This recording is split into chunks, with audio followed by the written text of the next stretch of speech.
পাশে বসো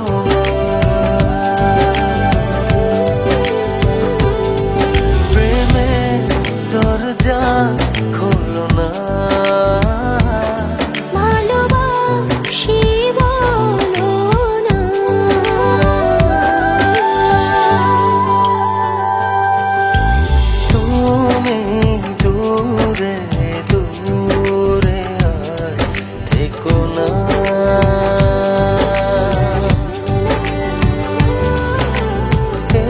চোখে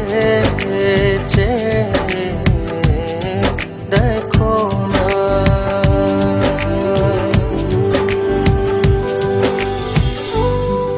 জানি চিঠিটা পড়ার পর আমায় ঠিক যতটা ভালোবাসো তারও অনেক বেশি ঘৃণা করবে, কিন্তু আমি আর তোমাকে ঠকাতে পারবো না বলেই আজ আর আসতে পারলাম না। বন্ধুদের সাথে বাজি ধরে তোমায় ভালোবেসেছি, অন্য কারো জীবনের সাথে জড়িয়ে আছে আমার জীবন। আমি নাহিদকে ভালোবাসি। বাজির এই খেলায় বন্ধুদের হারাতে যে তোমার ভালোবাসার কাছে আমিই হেরে গেলাম। আজ জিতে গিয়েও আমি নিজের কাছে পরাজিত। যদি কখনো পারো আমায় ক্ষমা করে দিও।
প্রেমে সুরভি